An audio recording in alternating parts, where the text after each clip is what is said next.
This week on the Creation Today show, I started out, there was an article in Answers magazine about a paper from the University of Bristol, and they were making fossils in 24 hours. And I thought, with all the issues they had, I said, I could make that in my garage. And so I did. I made the first fossil, and I took it to an amateur fossil hunter who had been doing this for 40 years, and I said, what do you think? And he said, I don't know much about it. I can't tell you where or what kind of fish, but I do know for certain that it's at least 110 million years old. Welcome to the Creation Today show, where we bring together interviews with experts and solid Bible teaching. Your host, Eric Hovind, affirms the ultimate authority of God's Word, the truth of creation, and why it matters to you. lab fossils that match flood fossils. Listen, I know what most of you have been taught. Fossils are, these are icons of evolution, man. I mean, these are plastered in textbooks and in museums, and they're all labeled as millions of years old. But today, I think all of that education is going to come into question. I want you to think about this. What if everything you've ever been told about how fossils form is wrong? What if someone made fossils in a lab in a matter of a few weeks, and those matched the fossils that we find from the global flood? I mean, what would that mean? Well, the implications are huge. And that's what I want to discuss today on the Creation Today show. I want us to look at this evidence and then talk about all the unbelievable implications of this amazing science that we're discovering today. Hey, if you're new to the Creation Today show, thanks so much for joining us. My name is Eric Hovind. I'm the president of Creation Today, and our mission is to take stumbling blocks and turn them into stepping stones on people's journey to know Christ. We do events all over, have a great website, creationtoday.org, and really enjoy helping people in any way we can see God as the Savior and the Redeemer of mankind. Jesus Christ is the way, the truth, and the life. Got some amazing events coming up, including our Evangelism Summit. That's going to be happening in June of this year. I'd love for you to come to that. Seating is very limited though, so make sure you get in quick on that if it hasn't already sold out. That's going to be 3.5 days of intense training on evangelism right here in Pensacola, Florida. I think you'll really enjoy it. Check out creationtoday.org/events. creationtoday.org/events for that. Our Grand Canyon trip is going to be awesome, but you missed it this year. If you want to sign up for next year's Grand Canyon trip, go to creationtoday.org/sign up and sign up to get notified about next year's event. And then we're teaming up with Answers in Genesis and the Design Science Association and the Mount St. Helens Creation Center. And we're doing a tour of Mount St. Helens like you've never seen it before for the 45th anniversary of the eruption of Mount St. Helens. Would love to see you guys there. It's going to be in August. You'll get to do hikes that you could never do on your own. We're going with the mountain man himself, Dr. Steve Austin. Would love to have you there. All right, let's talk about these fossils, guys. These are blowing my mind. Guys, my guest is an amateur scientist, yet his work is bringing into question the very foundation of the evolutionary worldview, calling into question deep time and how fossils are formed. I met him and his amazing fossils at the ICC, the International Conference on Creation, that takes place every 4 years. This year it was at Cedarville University, actually a couple years ago. And I stood there in awe of what he was showing us with his fossils and his microscope, saying, check out what we created in just a few weeks. You're going to love his research. Ladies and gentlemen, please help me welcome Mr. Gordon Craig. Hey, Mr. Craig, thanks so much for joining me today, sir. Yes, thank you for having me. I was shocked when I looked at your fossils, saw them under the microscope, and then started hearing the stories of how you had created these and what the world was thinking of your fossils as long as they didn't know you created them. Can you give me some background on how you jumped into making your own fossils in an amateur scientific lab that you had to build yourself? This is amazing. Well, I started out, there was an article in Answers magazine about a paper from the University of Bristol, and they were making fossils in 24 hours. And I thought, with all the issues they had, I said, I could make that in my garage, right? And so I did. And it was just a hobby. I was making these for my grandkids, basically. Well, they brought me some fish that they had netted out of their creek. And so I made the first fossil, and I took it to an amateur fossil hunter who had been doing this for 40 years. And I said, what do you think? And so he said, well, based on this and this, and he was looking at it very closely. He didn't have a picture. He had the actual fossil. And he said, I don't know much about it. I can't tell you where or what kind of fish, but I do know for certain that it's at least 110 million years old. Oh, And so I didn't ask him for an age. He just gave it to me, right? So, and then I had to explain to him that I had just made that last weekend. And of course, that was the end of the discussion. really? So, as I started making them, you start looking at the implications of what you're doing. And I realized that this is very, very close to what we find in natural fossils. Okay, and so what are the implications? So I started looking at that. And I don't know, I got some pictures here. Would you like to see those? Yes, guys, you're going to love this. I mean, it was even better, I got to tell you, seeing you at ICC and actually holding these, and you're like, here, check it out under the microscope. I mean, so the pictures are going to have to, if you guys are on my podcast right now, you're going to want to come over to creationtoday.org and actually watch this one on video, okay? It's totally worth it. Just go to creationtoday.org and in the search, do pound 417. That'll bring up show number 417 so you can see all these amazing images because it's well worth it. Well, right up front, I have a lot of people that ask me, well, what are you trying to prove? And I think right up front, that's the wrong question to ask. Because if you start out trying to prove something like what you believe, you automatically not expose your own bias. And not only that, you might even create a bias, which causes you then to overlook some of the data or interpret it in the wrong way. So I prefer to start out with this simple scientific method and basically your observations. Well, I love fossils, all right. Then what questions do you have? Well, I wonder how they're made and how long does it take? And then you might ask, okay, what are the possible theories? They were buried very, very, very slowly over thousands or millions of years, or some say they were buried rapidly in a flood. Okay. So then what are your theoretical observations? What is your best guess as to natural conditions? And so based on that paper that he referenced, 3,000 psi, and then about 450 to 500 degrees Fahrenheit. And so we set out to build a machine a very simple machine that would try and duplicate those conditions. And then you basically, okay, now what are the results? And what are the implications of those results? And then can I improve the machine? And let's do it again.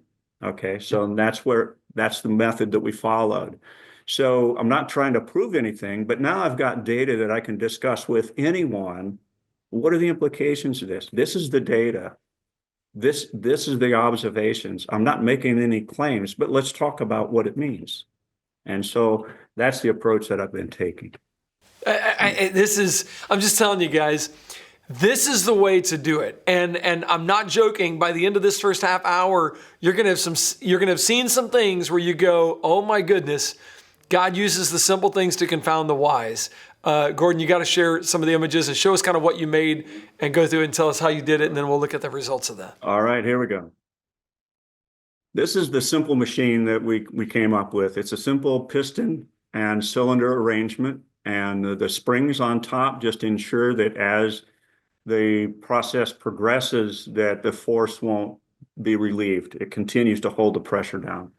And by the torque on those nuts and rods, I can actually measure how much force is being placed on the sample, therefore simulating the depth of burial. So 3,000 psi rock is about 1 psi for every foot of rock. That's nominal. And so 3,000 psi would simulate 3,000 feet of overburden over a top of a fossil. And so if this sediment were waterborne, then you have buoyancy involved in that. So that 3,000 feet would actually be closer to 9 or 10,000 feet of sediment, somewhere in between there. So, so we know that that's how much pressure that much rock or that much overburden would give, and you're basically just simulating how much overburden is on it. Yes, yes. Okay.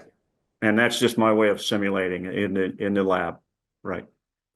And but again, I don't know. I haven't done studies or know of any that say, okay, if this is waterborne sediment, how much compression does it have?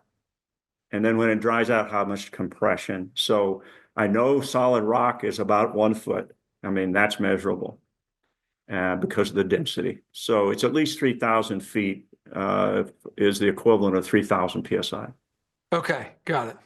So the drawback for this one, and I'll show you in a minute, is that it can't withstand any steam pressure. There's nothing in there to contain that pressure. And so there's different types of fossils. One of them is a mold fossil, and the other is a cast fossil, which means that the mold that is formed is then filled with minerals. It's permineralized.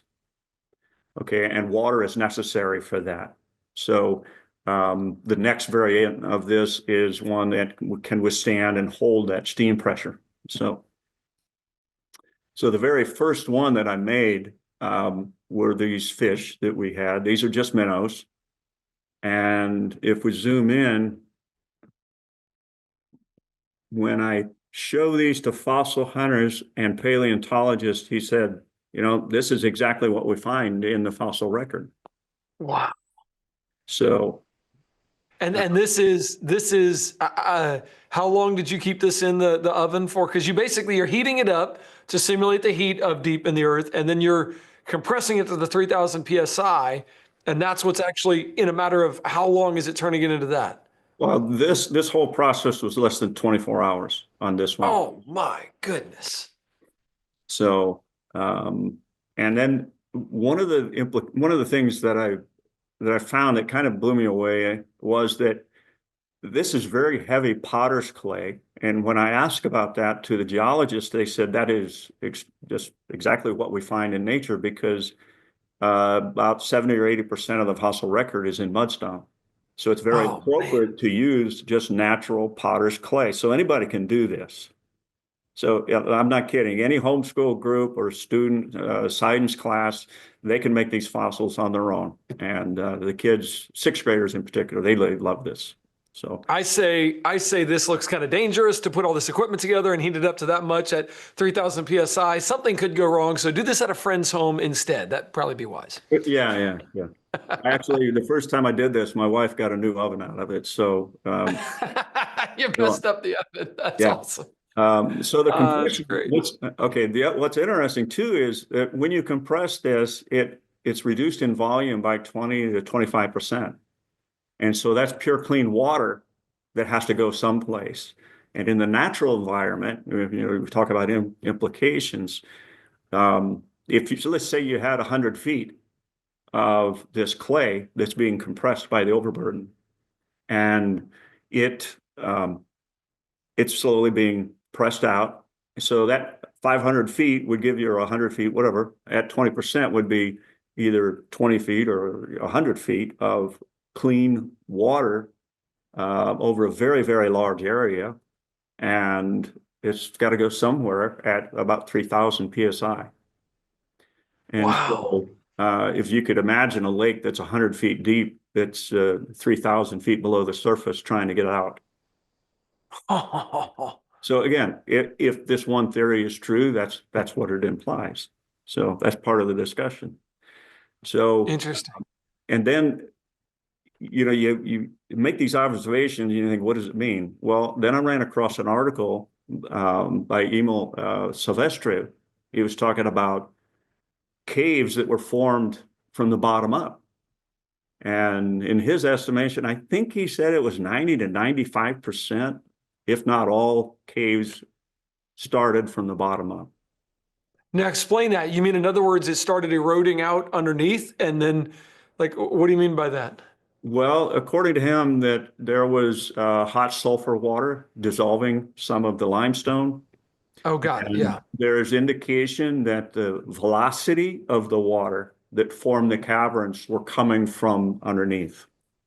Oh, wow. So literally some of these, I wanted to go into the Celestial Caverns or I forget what, it's the largest indoor one. I was up by it in Huntsville, Alabama this last week and didn't get a chance to go, but I got to do a show there. So he's saying the water pressure coming up is dissolving that limestone and literally from the bottom up, it's not like a sideways thing. It's literally the water was coming up and actually dissolving that. Well, when you see some of these caves, a lot of these are horizontal. So if they go between the layers, then they're going to go horizontal for quite a ways before they come out.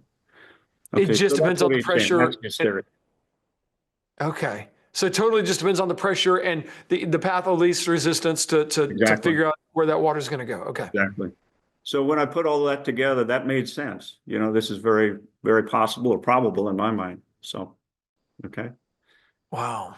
So it's like pieces of a jigsaw puzzle. When you start putting them together, each one of them don't mean much by themselves, but when you put it together, the larger picture starts coming out and um, forming, something totally different. Okay. So whether that fossil right there, whether somebody was holding it in their hands or you showed it to people online, they're going, that right there, just looking at it, 110 million years old is what they're saying. That's what he said. Yeah. On this. Wow. Now, there's no C14, carbon 14 measurements. There's nothing like that. It was purely visual in his knowledge of the geological column. So interesting. So your lab done fossils in 24 hours matched fossils that we would say had to form during the flood, because that's a whole nother thing for me, Gordon, is people are like, well, no, fossils are evidence of evolution. I'm going, you don't understand. Fossils don't form. Like, that is not the norm. And we have billions, trillions of them. Fossilization is not the norm. That's the exception. That's when an animal gets buried in mud, it can turn into a fossil, but it's got to be protected from bacteria. It's got to heat up pretty quickly. Everything you would expect from the global flood, nothing you would expect from the uniformitarianism, naturalistic processes that we observe going on today. Right, right. And so I think what people need to understand also is that there's absolutely no correlation how long a fossil takes to form versus how old it is. People get those two compete. They think that's one and the same, that because it's old, it takes, tens of thousands or millions of years to form. But again, how long it actually takes to form has nothing whatsoever to do with how old it is. And so they need to keep that in mind. Nice. All right, what else did you make, or what else do you want to show us about these fossils? This is a 6th grade science class that I do every year. I take one of these smaller presses with me. We go through the scientific method with the 6th graders, and they do the calculations, surface area and bolt torque, and they go through the whole process. And then we actually put our fossils together and then I process it and give it to them the following week to take a hammer and a chisel and break it apart to find their fossils.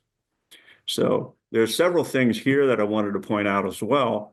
If you look real close, this leaf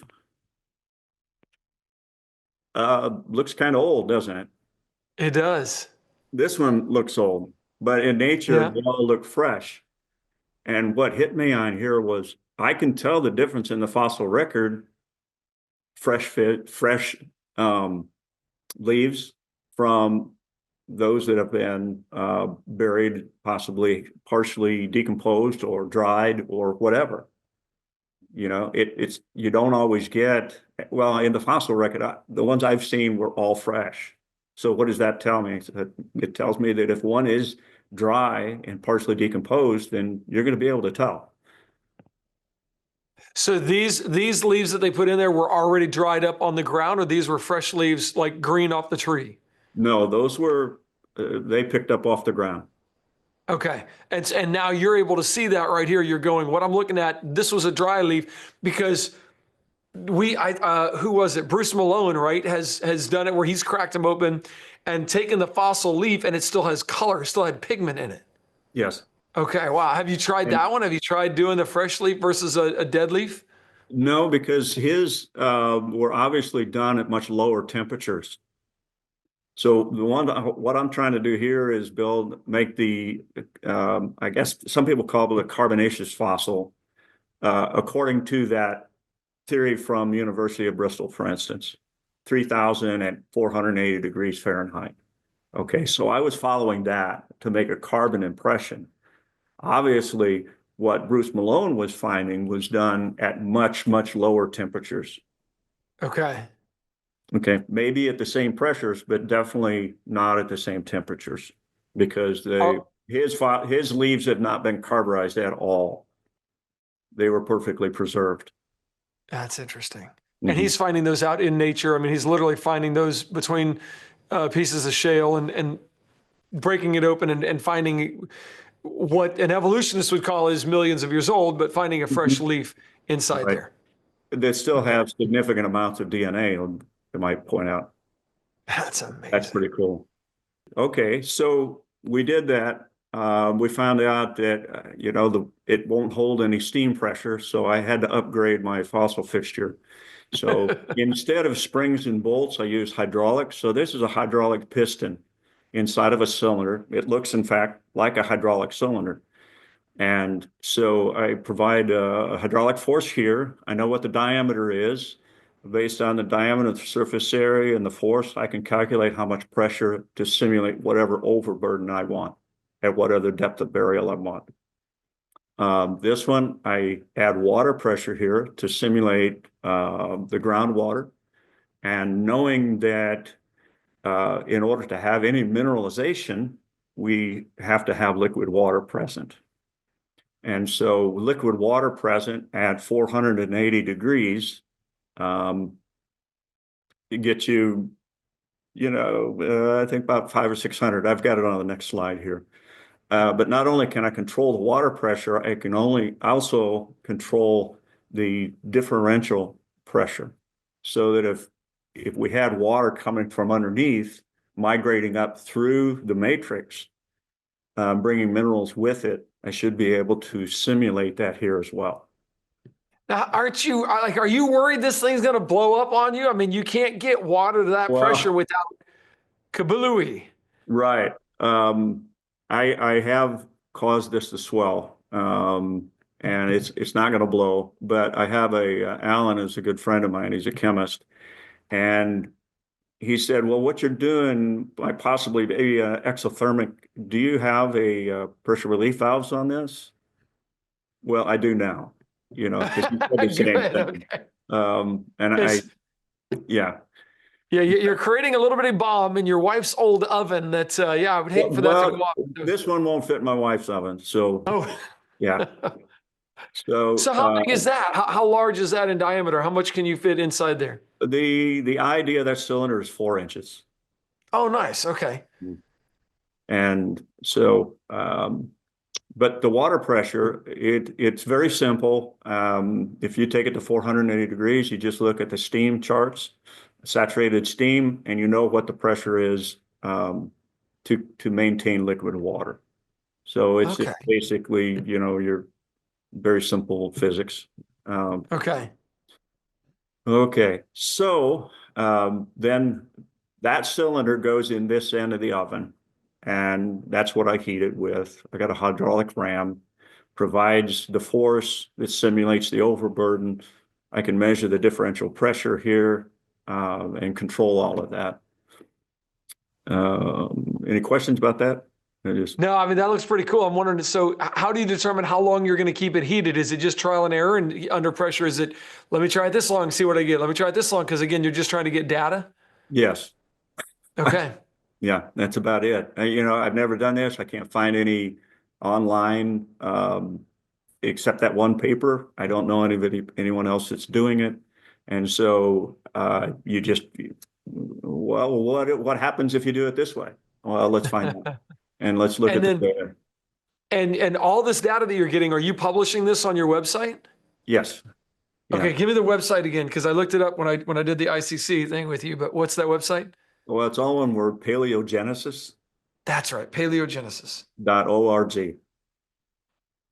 Paleogenesis.org. And so you're publishing your stuff. People can find what you've done right there. Okay. Before you go on, can you show us one more fossil before I have to go to break? And I want to talk about the implications of some of this real quick before we go to break. So this is a fish that I did, and it's in a limestone matrix. I've got iron and sulfur, and I did not expect this. I was hoping for it. And because I was wanting to know, well, how long does it take to start mineralization under these conditions? And so what you see right here are pyrite crystals beginning to grow actually on the bones of the fish. Goodness. And when you zoom in on it, there's just hundreds or thousands of these little crystals that are starting to form. And there was no pyrite in here to begin with. This is purely the chemical reaction. So That's amazing. And this fish was in for how long? At what? So about a 480 week and a half. degrees. This was a week and a half. Wow.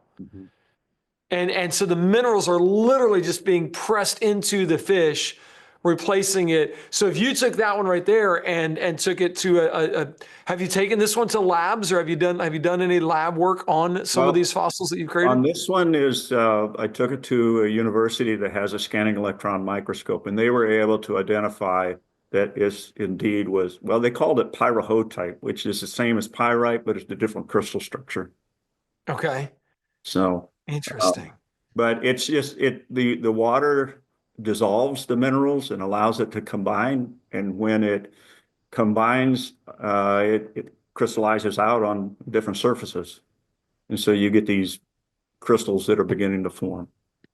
So, And then does this fossil match flood fossils, or how would we create that comparison there? well, I saw a fossil that was permineralized, and it was fully permineralized by pyrite. And I thought, well, how did that happen? Obviously, none of that iron powder got here. And so it was whatever was dissolved and combined in the warm water. And when it got into the cavity that was formed by the the fish itself, it began to crystallize out. Now, again, not being a chemist, I don't understand all of that. If you had some chemists that could probably explain how that happens a lot better than I could. Man. Again, this is the first time. Give me, and I know you've done a bunch of other fossils. I want to look at that with our Creation Today partners. Oh, there's another one right there. Look at that. Oh, your dragonfly. That was beautiful, by the way. Looking at that was amazing. So here's the wings. And as you zoom in, you can actually see crystals of pyrite growing underneath the wings. And you can see the detail. I was just amazed at the detail within the limestone. The preservation of it is incredible. Yeah. So that's just zoomed in. Those are 3 pictures. Zoom in, zoom in, zoom in. Wow. Yep. Wow. Okay. I want to see more of this. Hey, to my podcast listeners, to my people on social media and our television audience joining us, I want to thank you guys. This is an amateur scientist bringing up some unbelievable scientific implications of creating fossils that match the flood fossils. Fossils in a lab formed in 24 hours to a couple of weeks that match the fossils that we're discovering out in the world today. And to me, it tells us something, guys. You're watching the collapse of the uniformitarianism worldview. The foundational principle that the present is the key to the past is completely undermined when you can make fossils in a lab under the right conditions simulating a global flood. It also totally, the implications are that it collapses the implication is that it sets up catastrophism. That's what I'm trying to say. There was a large-scale event, a global flood that happened all the way around the world, and this as a theory, as a means of creating all these fossils would be legitimatized. It really did happen this way. It would also It would also rewrite the entire geologic column, because if fossils form quickly, the millions of years timescale assigned to the sedimentary rock layers is no longer justified, because those rock layers were given their age based on what fossils and how long ago they lived. So the geologic column needs to be reinterpreted based on rapid deposition of materials. That's a flood deposit. And creation scientists, thankfully, are working on that to give us the proper understanding of how those sediments got buried. I encourage you to check out Dr. Tim Clary over at Institute for Creation Research has done some incredible work on that. We've done a show with him specifically going through the mapping out of how were all these layers laid down. It would imply that the age of the earth needs to be in question. If the primary evidence for deep time is these fossils, that's going to get eliminated. I mean, now we open the door to incredible evidence supporting young earth creation, which is exactly what the Bible says. It also implies that our fossil record has been misinterpreted. I mean, we often use, this concept of slow, gradual evolution over time to support evolution, but this would show that these fossils got buried rapidly in a catastrophic event, totally undermining the very evidence they use to support evolution. So you don't have any transitional fossils now because everything's buried at the same time. It would also have huge implications about radiometric dating. And guys, that's not even getting into the educational implications of how the textbooks need to have major revisions because of what they're teaching in biology and earth science and talking about how evolution is factually consistent with the data. That's now completely outdated. A new model needs to be done based on catastrophism, and geology would have to be taught on the proper foundation. It would also challenge the evolutionary centered curriculum in public schools. So we really have a lot to do, and the implications of what you're looking at today really are astounding. It's got some philosophical and cultural implications. If evolution and naturalism are dependent on deep time, and without it, the naturalist worldview fails, well, then that idea that science disproves the Bible is scientifically weakened. Science actually confirms the Bible. So that has huge cultural ramifications. God's word is actually true, and our culture needs to listen to it. It restores the Bible's, historical credibility. And it really tilts the shift of a worldview towards design and purpose. The truth is the evidence for rapid fossilization aligns with creation, not with a random gradual process over time. And the more people that understand that, the better. It also has theological implications, and it validates the Genesis flood account. It validates that sin didn't come into the world until death came into the world. It strengthens the young earth perspective and gives us, honestly, another evidence that confirms the Bible really is the ultimate authority, because it said this all along. So guys, if fossils form rapidly, the implications would shake the foundations of modern science and secular philosophy.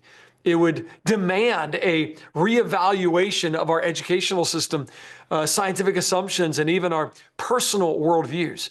The evolution theory, old earth beliefs, all that, and the naturalistic explanations would all face a critical crisis, while biblical creation would be vindicated in a very, very profound way. Guys, the implications of what you see with these fossils forming very quickly and matching flood fossils is huge. I encourage you to look into this more. Hey, please check out Gordon's website, paleogenesis.org. Gordon, I know you say you're an amateur in this. You're just a guy who wanted to figure this out and see what kind of information he could come up with. But what you've displayed and what you put up on your website, already just saying, here's the data I've got, is incredible. Look at these fossils, guys. Look at these.